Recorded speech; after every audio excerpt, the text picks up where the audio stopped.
again, we'd like to thank Charles and Liz and BOMA for doing this presentation to the SBA group.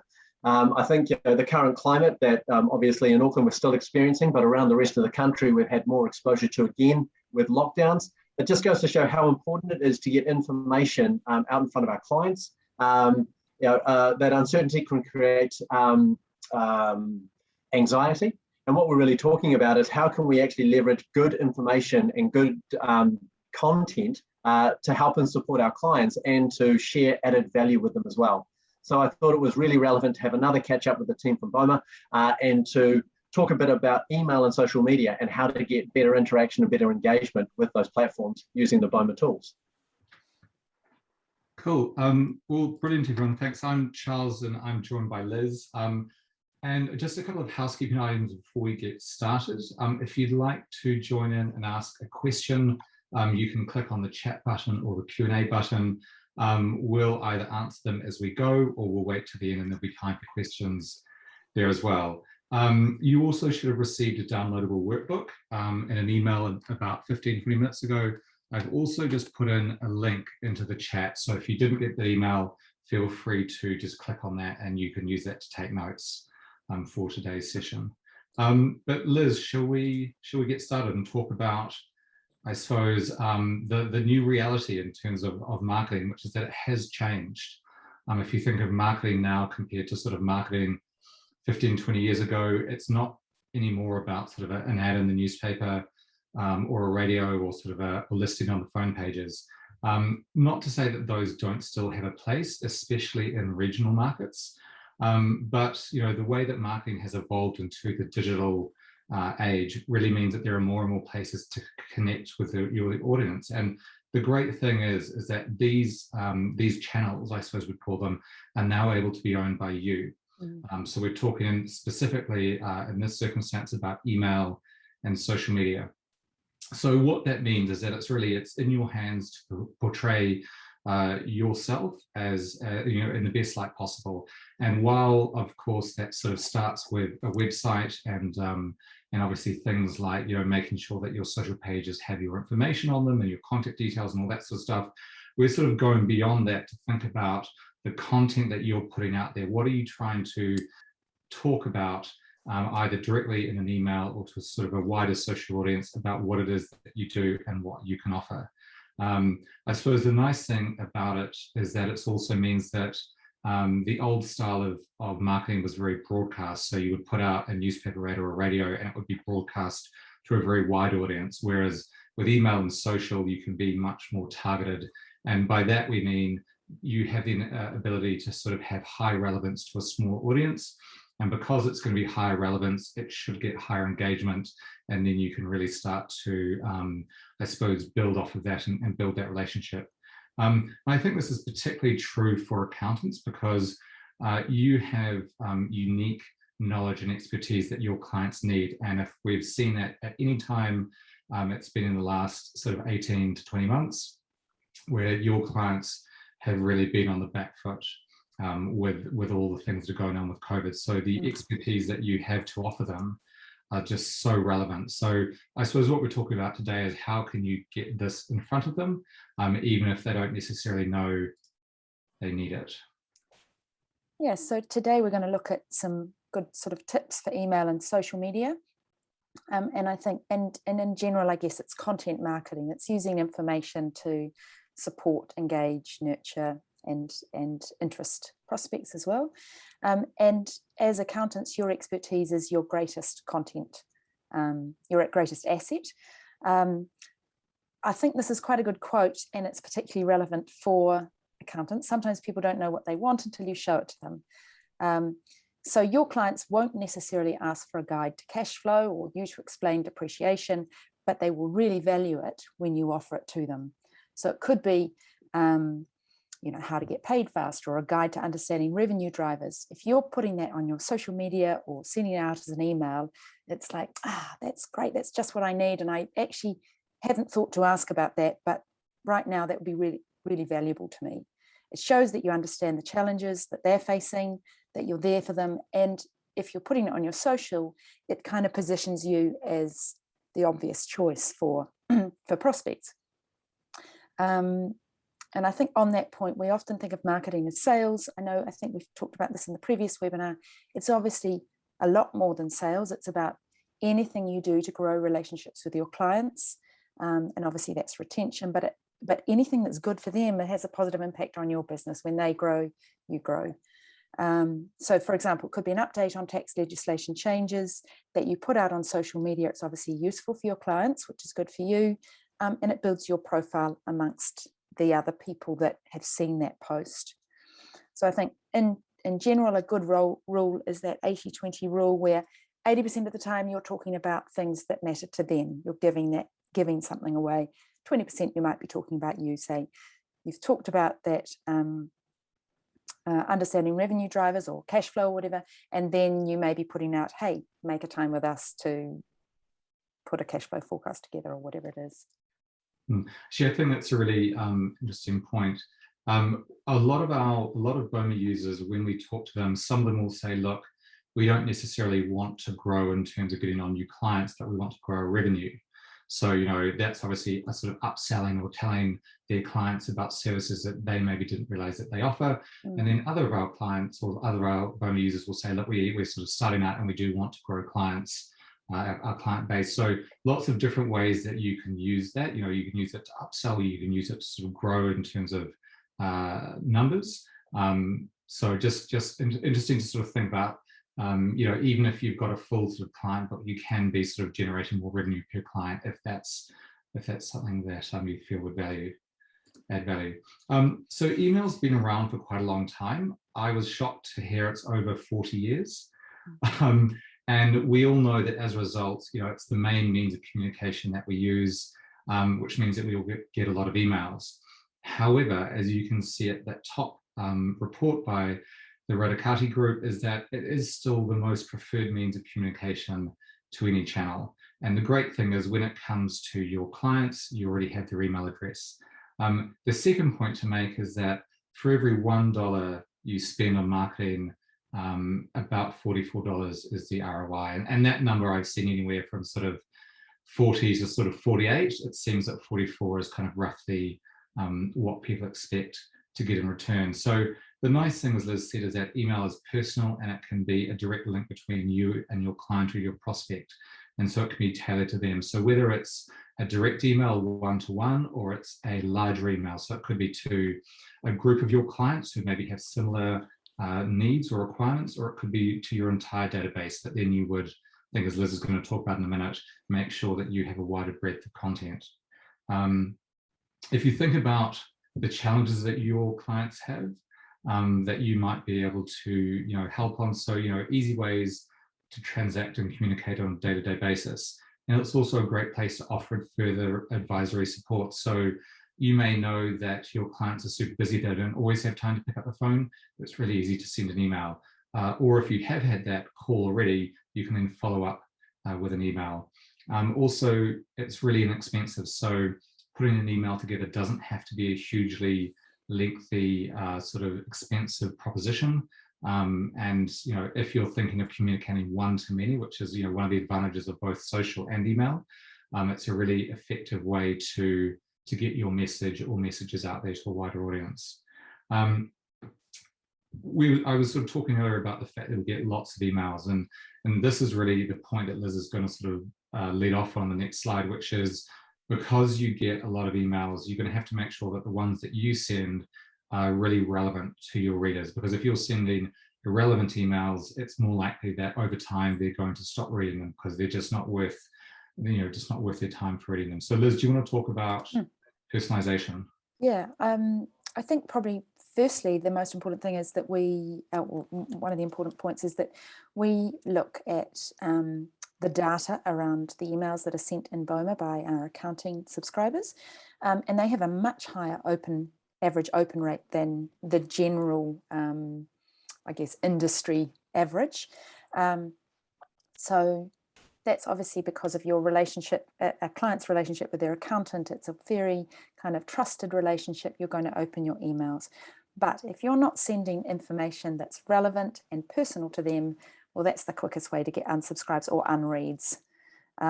So maintain that preferred status by sending really informative, useful, time-relevant emails, and do it by segmenting your audience.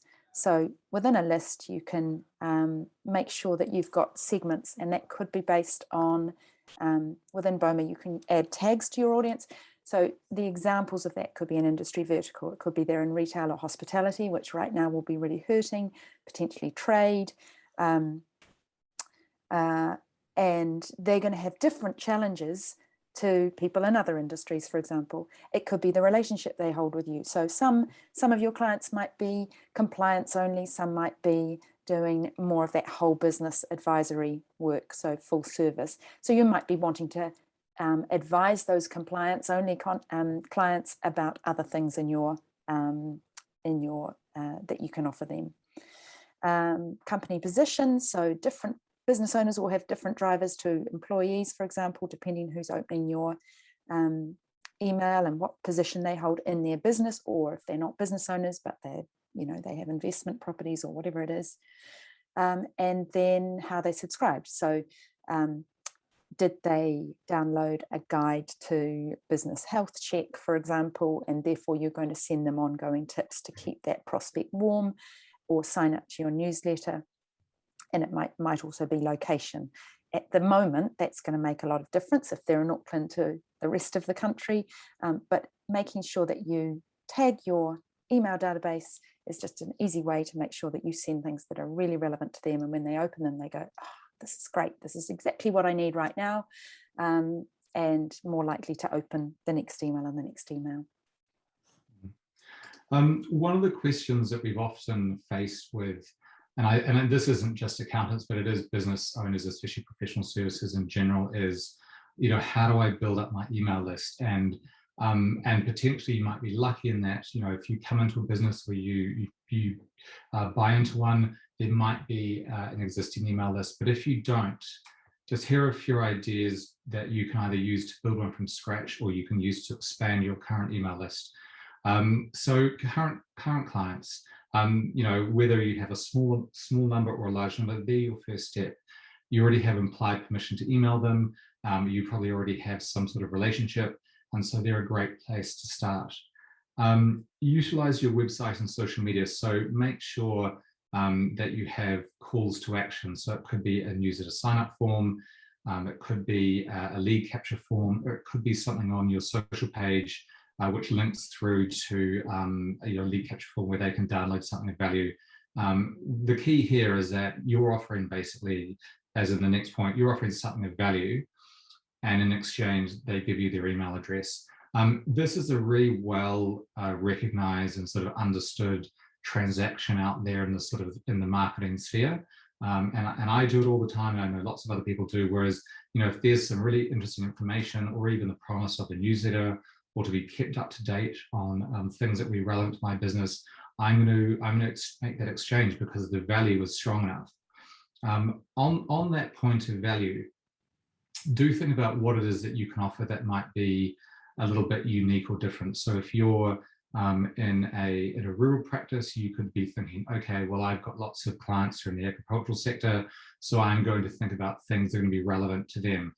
Equally, you might be in town, and so you might have more retail or hospitality focused clients. Again, sort of think what would be relevant for them, and then give them the opportunity to make that value exchange.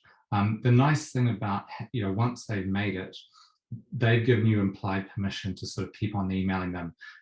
It is important that you have a little checkbox where they basically tick that, by downloading this, they give you their permission to contact them in the future with marketing emails. So this is really, really important, both because it sets an expectation with the person who is downloading it that you will be in touch and you're not going to spam them, but also a lot of rules and regulations against spam that we need to look out for. So in BOMA, we really recommend that when you use a lead capture form from BOMA, we've got that box which you can just insert in your lead capture forms. And just by way of an insight, we've got a few of these on our BOMA website, and we get about 5 to 10 leads per week come through just having downloaded sort of one of our 3 or 4 lead magnets. So really, really powerful. And once you've put the time into creating that lead magnet, you know, as long as it's kind of evergreen or relevant, it can sit on your website or your social posts for a long time and keep driving leads. This next one's a little bit offline, even if you did sort of an online event, but, you know, running events and running partnerships. So the event could be something like we're running now, so like a webinar. You know, it doesn't have to be something online. And, you know, obviously for those of us based in Auckland, that would be impossible at the moment. But it could be a Q&A, it could be a webinar, it could be something that's live sort of at your local association, whether that's your sort of legal association or banking. You'll be able to find partnerships where the information that you have would be seen of great relevance to their users, so they're happy to sort of run a partnership event with you. So that's, again, that's a great place to get leads from, which you can then put into your database. The one caveat I would say, just the end of this, and you might have been approached over the years by someone sort of from the web who sort of offers to sell you a list. And it sounds great and it doesn't sound very expensive, and they'll promise that they'll target exactly who it is that you want to. Please don't do this. It's both in certain jurisdictions illegal because there's obviously no implied permission, but also the quality of the leads that they're going to give you are usually really bad because they've just scraped the names of, you know, from LinkedIn and various companies' websites, and then they give them to you. So the people that you end up emailing on their lists have no idea who you are, and then will usually unsubscribe or sort of mark your emails as spam, which is obviously really bad for your future email campaigns. So please avoid it if you can. So now once you've got your email list, you need to start sending emails. Here are some just little tips from us. We are going to show you a quick run through of BOMA and how that works. BOMA has a huge content library that helps you sort of kickstart an email campaign. So you can take an article and customize it. If you're writing from scratch, and even if you're using the BOMA content, here are some things I think it's worth thinking about. So the subject line is important because it's the first thing they see in their email inbox, and you want it to be compelling. You want it to be something that makes them open their email. So if you can, I always say try to avoid generic headings such as newsletter, because it doesn't really tell them anything. Obviously, if you're really known for great newsletters that you send out every month, or however often you're able to do them, then that's fine. But if you can instead put your email together, maybe write your subject line last and find the most important thing in that email. Look, it might be, hey, changes to the Brightline test, or something that's really going to matter to people, and use that as your heading. Even if it's not covering everything in your email, it should be something that's a wee bit descriptive about what they're going to see when they open it. Be honest, trying to avoid clickbait. I'm sure that you won't do that, and concise, under 50 characters, so keeping it reasonably short. Personality is obviously important. Email is personal, it's your relationship. Make it like a direct conversation so it's enjoyable to read. We often are getting emails, particularly if it is sort of tax technical or whatever. If you can show a bit of your personality, it's about relationships. Short and easily readable. Now we're reading emails in all sorts of, various locations. We're reading them on our phone. The way to do that sometimes is to break it up with numbered or bulleted list, get your point across as succinctly as possible, keep the main takeouts near the top of the email. And if you have really long form content, try not to put that all in the email, but use a punchy sort of introductory paragraph like, what is it? Why does it matter? What do you need to know? And then a read more, and that could link back to your website or to the source. If you are including links, just make sure they work before you send it. Click on them and make sure that they still link through, because you don't want to send them to a 404 error page.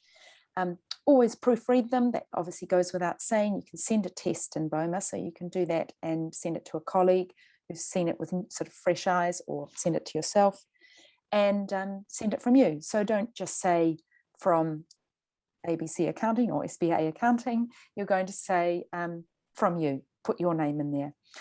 Actually, part of sending emails and part of what Charlie was talking about previously, it is important that you do a reply address, your company details, your physical address. Not only that, does that mean that they can get in touch with you, but that's also just sort of standard practice.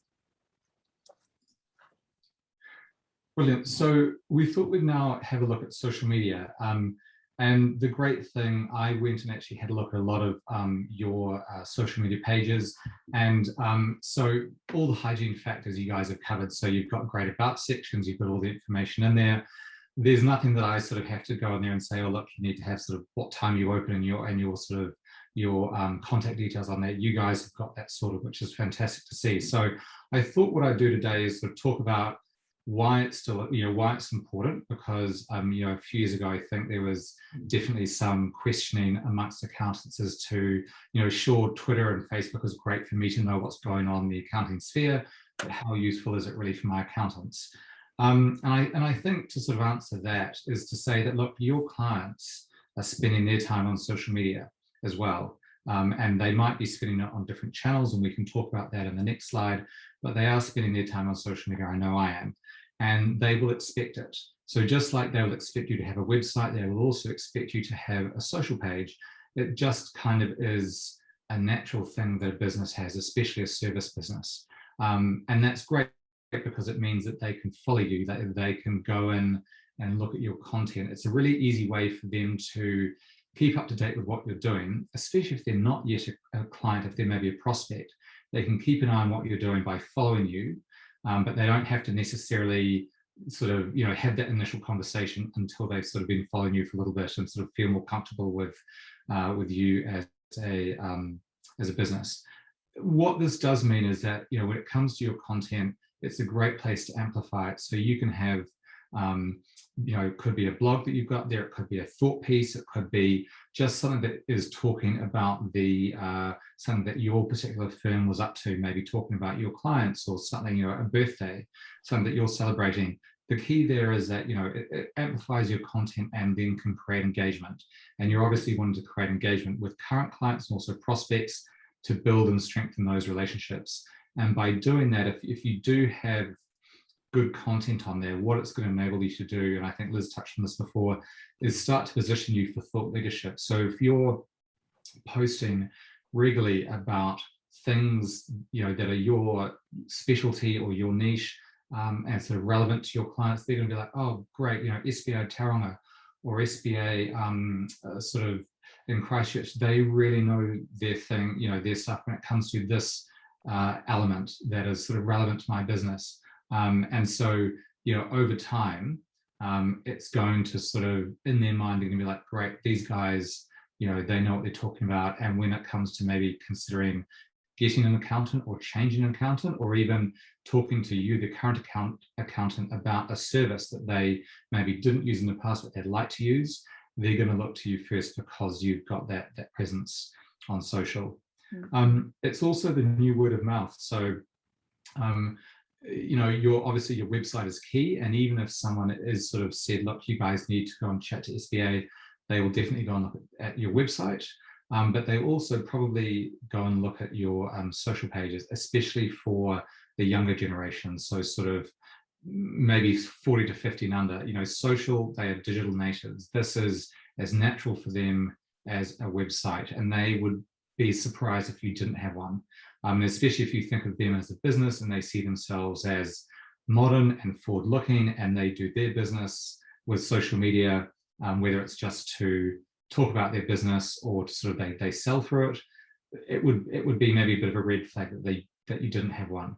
And then the last point is it's great for networking. So whether that's networking with your clients or prospects and celebrating their successes, or networking with other accountants or other people in the space to, I suppose, enable you to keep up to the latest information on what's going on, maybe join some groups, and we've got some information on that in the added value.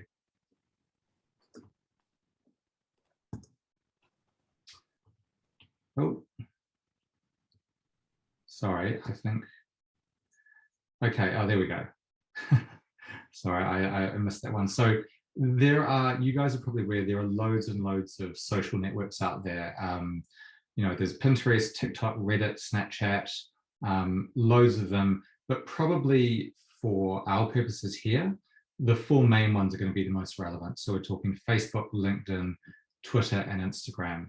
And I say that these are going to be the most relevant because, bang for buck, these are probably going to be where most of your clients and prospects are going to be. Yes, they might be on TikTok as well, but you can rest assured that mostly everyone has a Facebook, LinkedIn, Instagram, and Twitter account. The nice thing about them is that they do differ slightly between them. And Liz, you might want to talk about, I suppose the differences because they are slightly different. You need to approach them slightly differently as well. I mean, I think probably we all have a fairly good understanding, but yeah, Facebook is the biggest network. We kind of love and hate it, but it is an effective online window to your business that's easier to update somehow than your website. I mean, obviously, I think, within the SBA that's not something that you do anyway, but on Facebook, it's fluid, it's also user generated. So it's your clients talking to you and you talking back to them.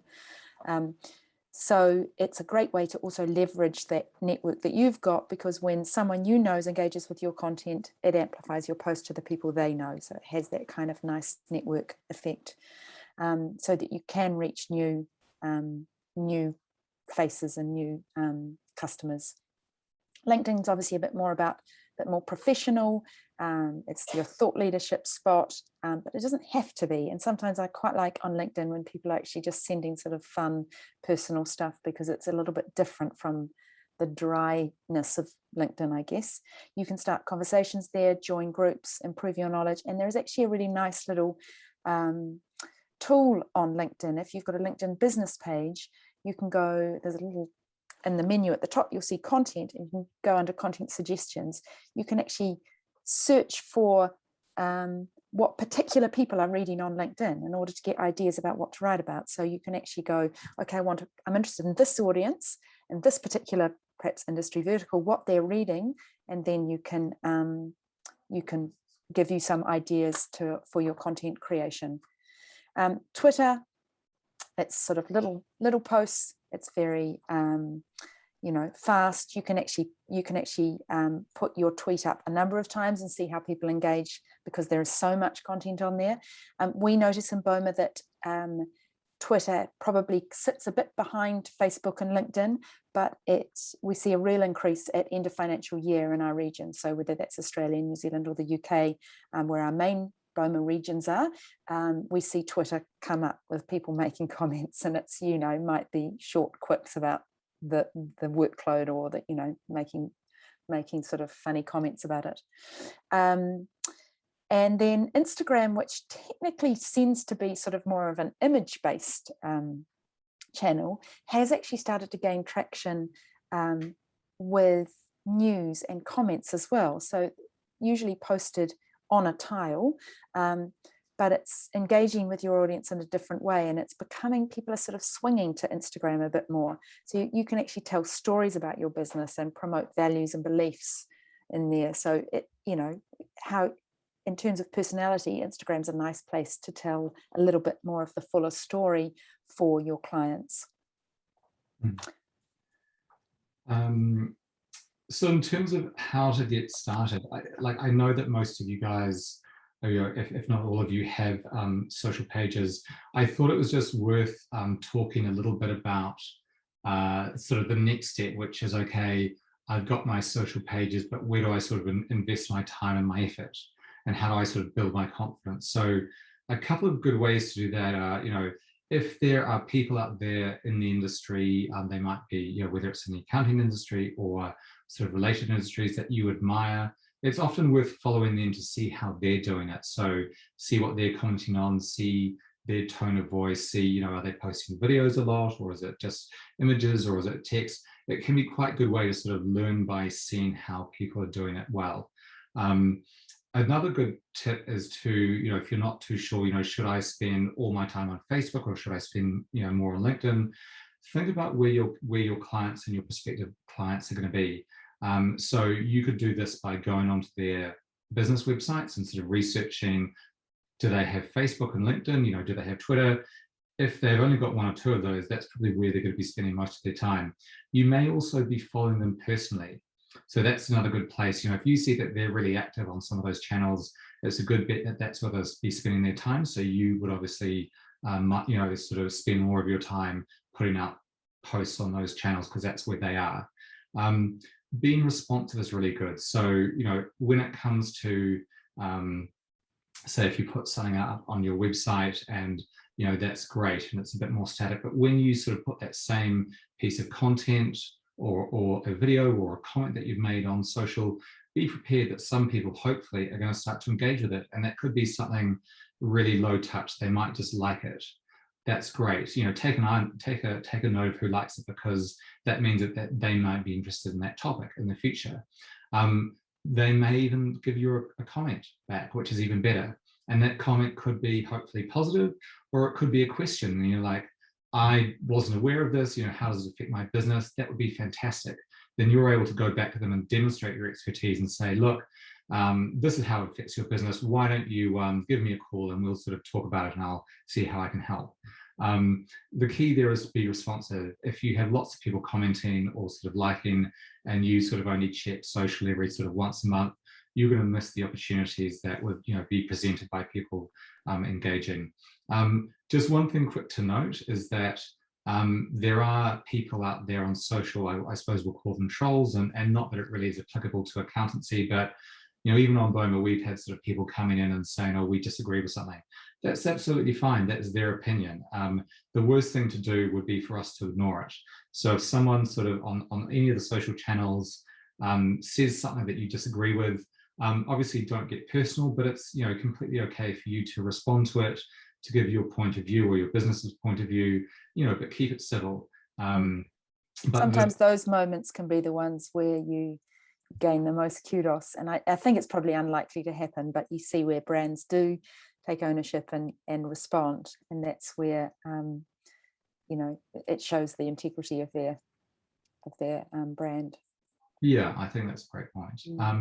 Also keep an eye on what's working, and we've got a slide later on about measuring your campaigns. But you know, if you're doing certain campaigns that are sort of, you know, getting lots of great feedback and impressions, that's fantastic. Or if you're getting some which aren't, then think about what is it about the ones that are working really well, and how can I take those learnings forward and put them into my next campaigns. And it might be something like they had a really engaging picture, or the content was really tight and I sort of had a great call to action, and you know, I really sort of I sort of was talking about something interesting. Whereas the ones that maybe aren't performing so well, maybe it was the things I've just talked about, like an unengaging picture, or sort of vague, not particularly sort of strong copy, or maybe it's just a topic that your clients is not so relevant for them. So that's fine. You could be like, right, that's less relevant for them, and I'll go and talk about the things that are more relevant. So good to learn. And then lastly, you're not alone in this. So if you've got people who work with you, colleagues, or even a partner who can maybe sort of look over your back, and you know, you can ask them like, hey, does this make sense? Is this sort of giving off the right tone? Lean on them both to sort of bit of a proofreading, but also if you do have colleagues or a team, say, look, you know, as part of your sort of your job description, I want you to maybe come up with one social post a week or one social post a month. You know, they don't necessarily have to post it, but they could at least come to you and say, hey, look, I think this is going to be really relevant. I've been talking to lots of clients about it. We should be talking about this.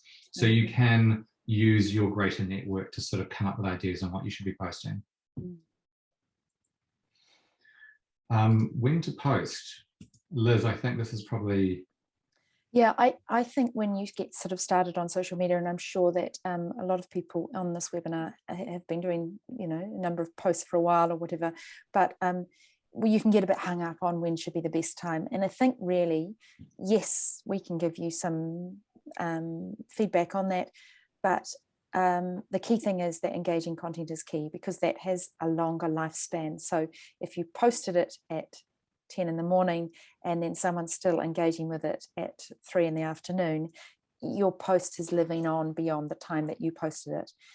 The other thing I'd probably say is, so if you are late at night and it's 10 o'clock at night, then schedule it to post the next day.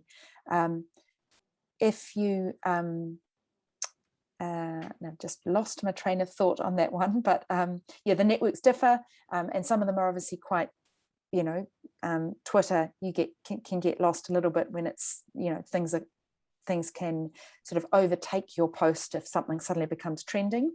But yeah, post at a time that I suppose is good for you, because if you're going to get comments, you want to be around.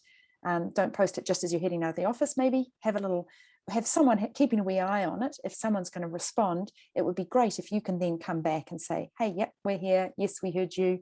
And yes, that's a really good point. We agree, or whatever it is. And think about your audience. What's a good time for them? Are they going to be looking at their social channels in the middle of the day, at the end of the day? Is the beginning of the week a better time to post? So get to know your audience on that and experiment. But yeah, I think the general rule is, while you can Google all of that and find out, and we can give you some of those stats, it's going to come down to your business and your clients, and some sort of basic common sense, really. Just to Liz's point on checking, keeping an eye on responses, the nice thing is that with your smartphone, if you've got Facebook or the other apps on there, you'll be able to set it up so you get a little alert. So whether if you are sort of on the way home, or you're sort of watching TV after dinner, and something pings up, you can just go on there and respond. And you don't need to respond immediately, but ideally within, what is it, Charlie? I'd say within an hour or two would be. Yeah, I think Facebook does keep a record of this page normally responds within so many hours, and it's nice to have that up, within a relatively short time. And I think probably, if it's a little bit over 2 hours, that's fine. But try to be responsive when you can. So what can you share? So I think this is a really critical one, and this does apply both to email and social.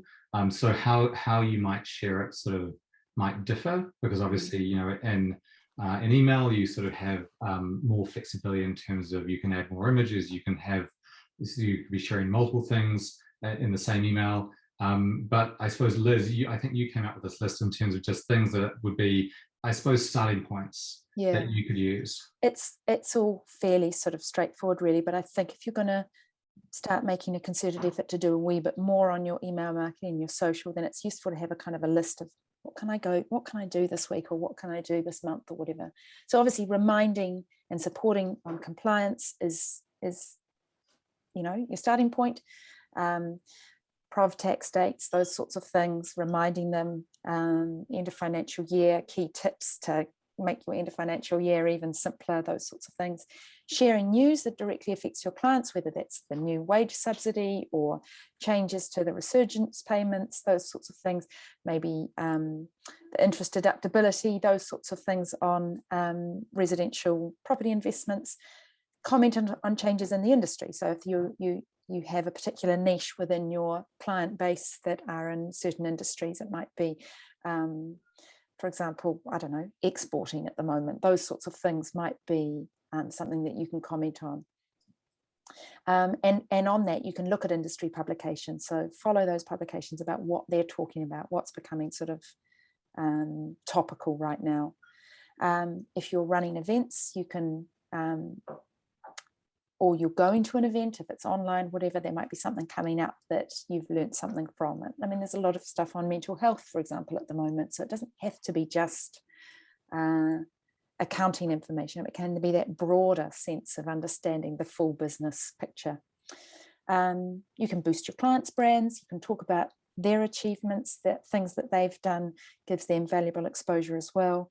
And then obviously sharing news from your firm and promoting your people and their achievements, which gives people another sense of, they may have actually only ever spoken to you on the phone, but never actually met you. I mean, I'm not sure how often that's happening, but, giving people a sense of someone new or someone that they may not have come across, and the specific skill set they have. One other thing to note is that this doesn't mean that you can't also share other people's content. So you can see here on the left, it's the National Retail Association. And on the right, it's sort of information about sort of hire purchase. So if you see something good online from an association or a newspaper or something like that, it's very, very common that you might forward it or share it. And you can see here in both cases, Lilette has given her sort of 2 cents on it and why it might be relevant. So sharing content is a really easy thing to do. And it's great because someone else has already written it, and then you can just share it and sort of give your 2 cents on it.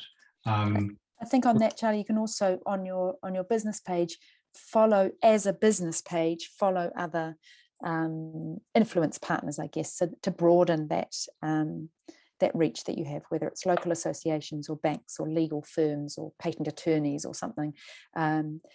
You know, by following other people's pages, you get to see a bit more of their content. You're also building those connections a bit wider. Great point. A key thing here is to think about hashtags. And so if you're not familiar with hashtags, they act as mini search engines to make your posts searchable.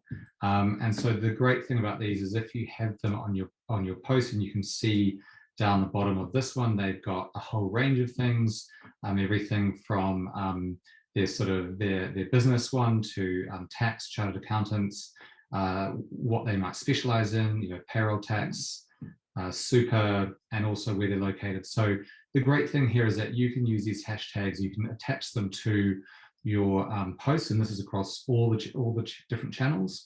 And then it means that, you know, whenever people are searching for specific hashtags, your posts are going to be included in that search. And this is also the same, it works across Google as well.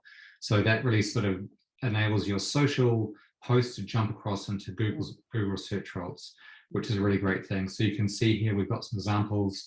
So industry hashtags, brand, this is obviously your brand. Client hashtag is pretty obvious. Awards, so I know at the moment, the Xero 2021 accounting awards have just sort of gone out.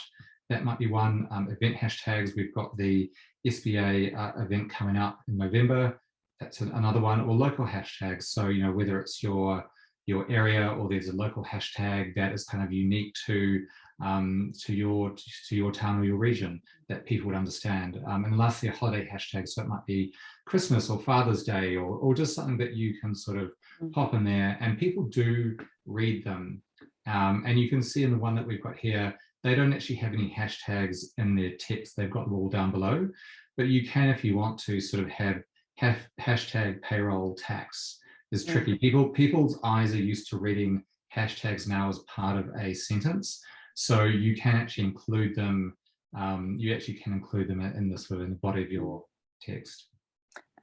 Just with those hashtags, just no spaces, no punctuation, but you can put capital letters. So sometimes you see funny ones like "I'm over it," or, you know, "getting my head around this," or whatever it is.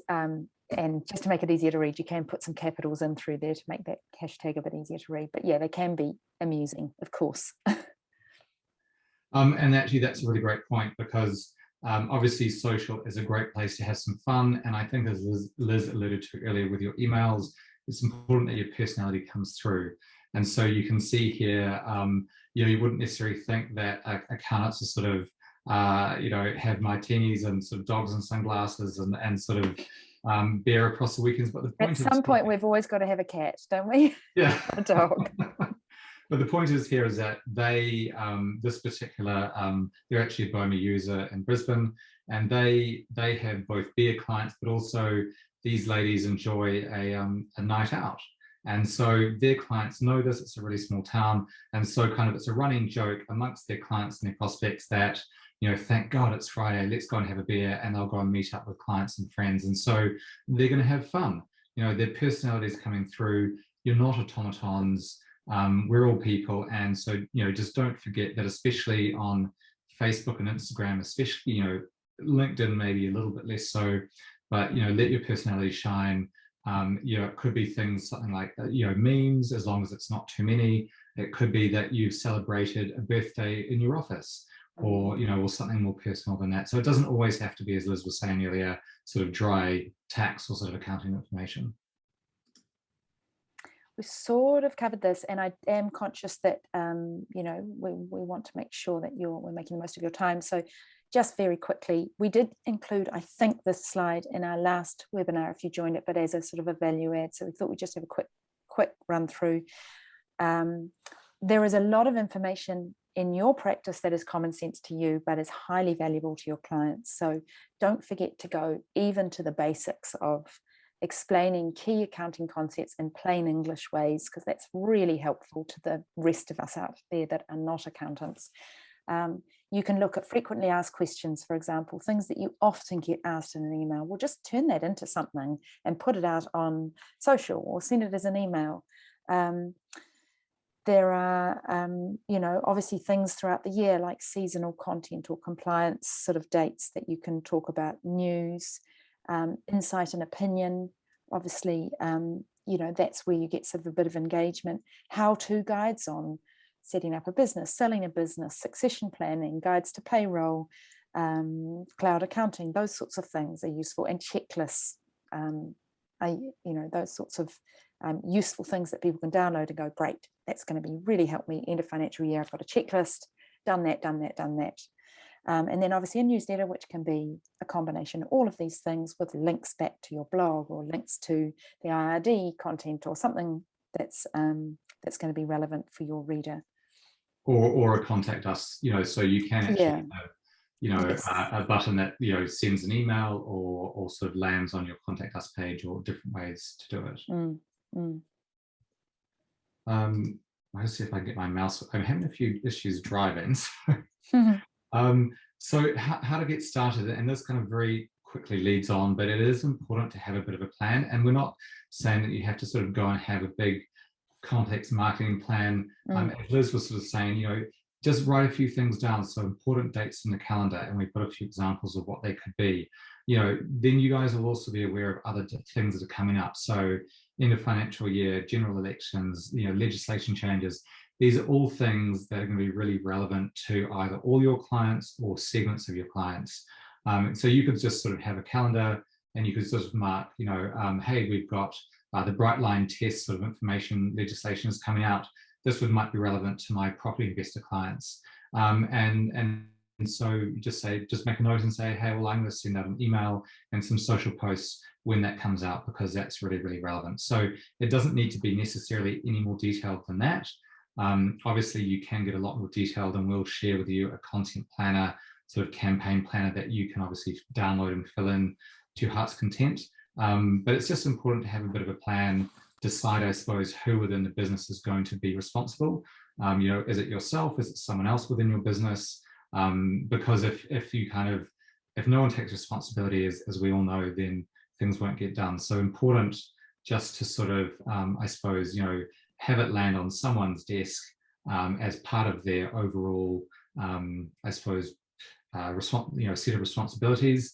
And sort of when that happens, I suppose the advice that I would give, especially if you're giving it to someone else within your business, is not just to say, hey, look, we're just sort of doing this for no reason, but, you know, it's about the things we've talked about today. So giving information and expertise to your current clients and preventing, you know, churn, and sort of hoping to upsell them. Plus, yes, it's the sort of the marketing element as well. But, you know, if you're thinking of, you know, improving client satisfaction rate, obviously service comes alongside that. And then, you know, that sort of expertise that you can deliver free of charge as well. And that's obviously what we're sort of touching on a bit today. Okay, so measuring the results. So I won't go into this in sort of too much detail, but I've just sort of got in 2 columns the things that you should be looking for. So an email, things like open rates. So that's basically, you go into BOMA or whatever email platform you use, and if your open rates are sort of, you know, under 20%, then that's not great. You know, you should be hoping that sort of 30 to 40% of your emails are getting opened. I think we touched on why they would get opened or why they wouldn't get opened, because you might be sending them too many. You might be spamming a list who didn't sort of, you know, you don't have permission for. You might not be using great sort of calls to action and have good information in there, or it might be segmented to the wrong people. So those are all things that you can sort of do to improve the open rates. Click-through rate and clicks. So clicks is just the number of people who clicked on it, and then click-through rate is the number of people who opened it divided by the number of clicks. So if you have a click-through rate of, you know, anywhere from sort of 3%, that's pretty good. You might also want to sort of say, oh, look, you know, did it drive traffic to the website? And obviously that might be a conversation.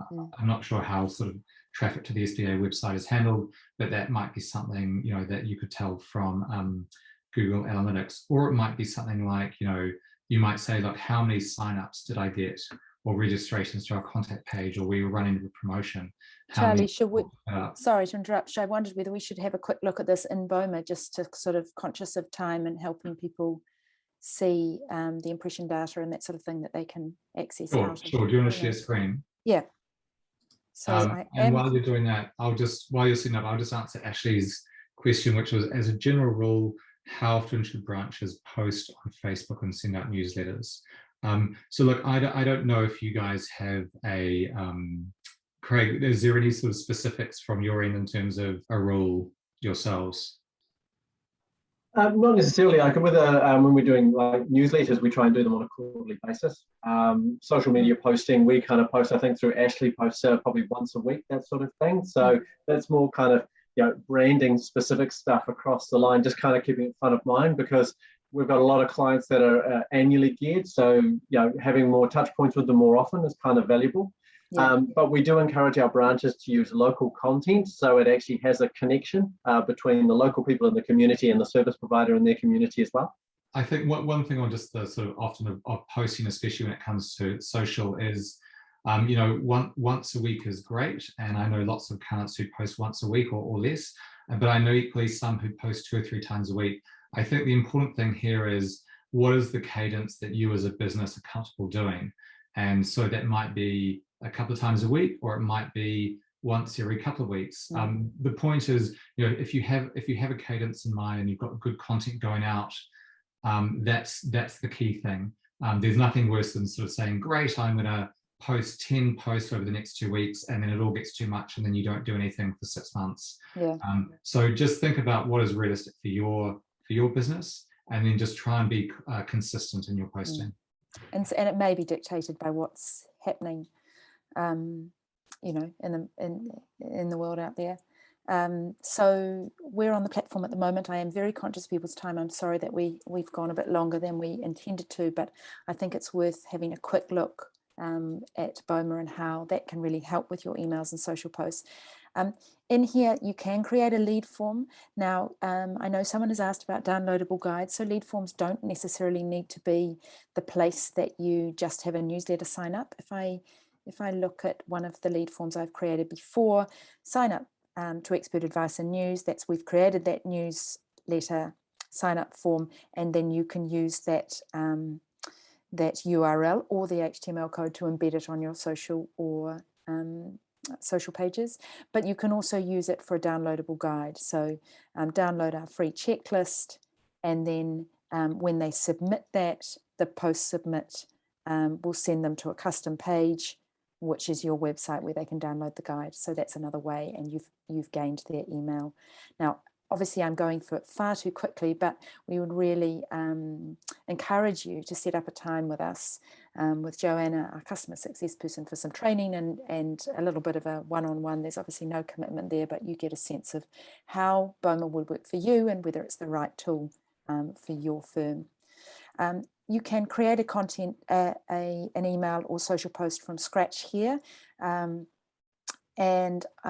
today I'm just going to show you the content library. So if we click into the content library, you can see all the content here, and it is regional specific. So it's only going to be information that's valid in New Zealand for New Zealand accountants.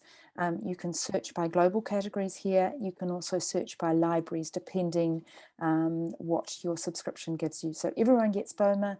Other partners include some free content from Wolters Kluwer, MyHR, Spotlight, Vend, but there are also some premium libraries by The Gap and Wolters Kluwer Premium, and all Xero partner content clients get Xero library as well. If we just go into all libraries, you can go in, you can choose a piece. We're going to look at this piece from Wolters Kluwer. This might be a premium piece, actually. I'll just go into something. There's a compliance reminder. Okay, interest rates rises are on the way. Where can I send it? Well, you can actually share this one on your website as a blog as you like. That's not all content, but quite a lot of content is. You can send it via email and social. You can see we've written the social post for you. We've written an email for you, and you simply, if you're happy with it in general, you can decide to send it, and then you can customize it as you deliver. So send it via email or social, or let's send it to both just to let you know how that works. Title it so that will be relevant to you. No one else sees that, but you might say, well, I'm going to send this on email to particular, you know, investment clients with investment properties or something, and send it slightly differently written to some other group within your audience. There I can see my social post. I can go, actually, I'm going to add a bit of content there and go through and then start editing on each channel that I've connected. So when you set up your account, it's simply a matter of connecting to your social channels, uploading logo, and BOMA will pull out a template that is brand specific for the SBA network. Then across each channel, we can edit and we can preview. So that's LinkedIn. You can see that little bit of text that I added in there.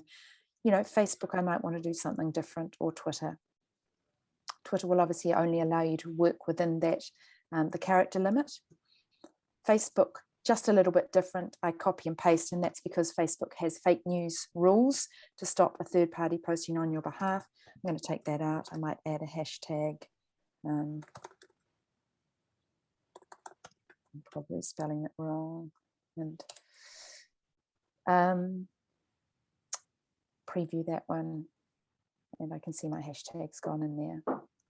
On email, so obviously talking about personalization, really important that you use tags. Within BOMA, you can select manually, so that might be where you've had a meeting, you're going to follow up with that person by sending them an individual email. I'm in a test account, so I haven't got many contacts here, but I can filter using tags, and those tags are created by you so that they're really relevant to your audience.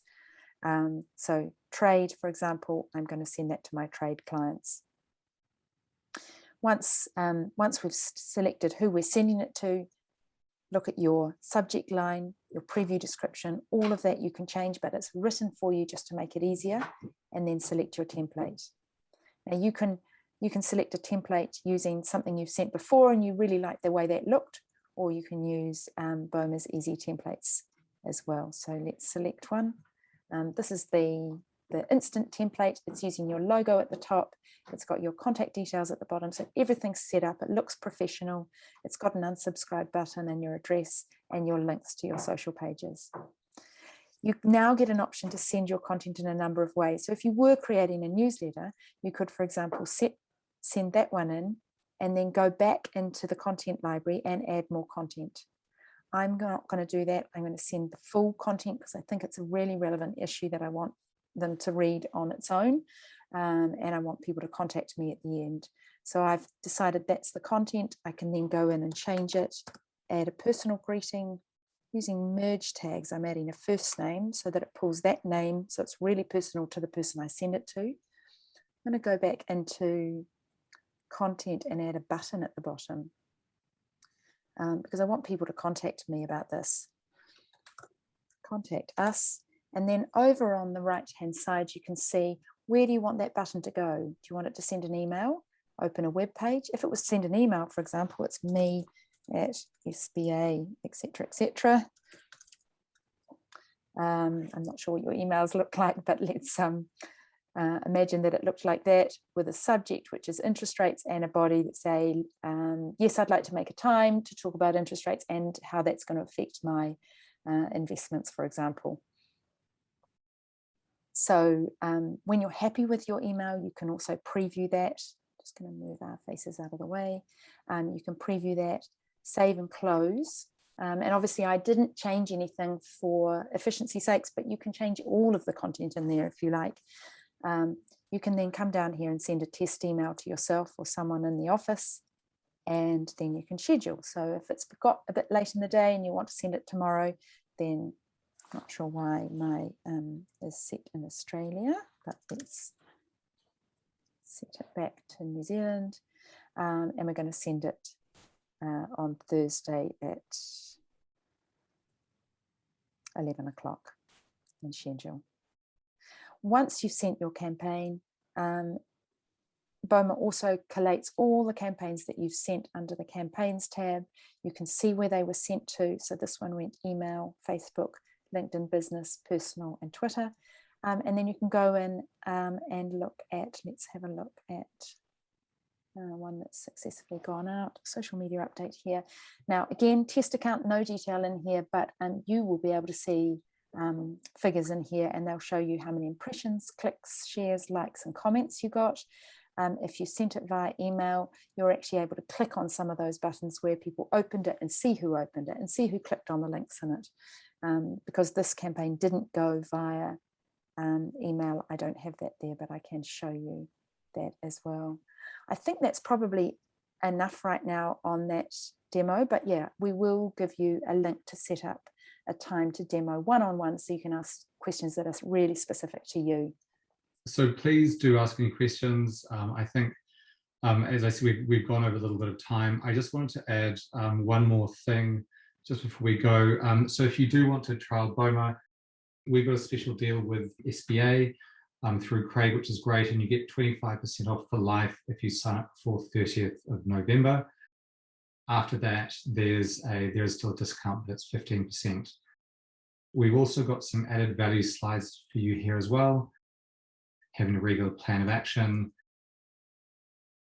And then the last one is just a little bit of information about getting involved in social groups. If you do have any questions, we're happy to answer them. Oh, sorry, just one here.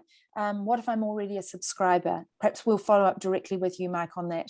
Mike, could you just pop your email address in the chat and we'll follow up with you directly and we'll get you that discount code. Thank you so much for your time. Really appreciate it. And we'll see you next time.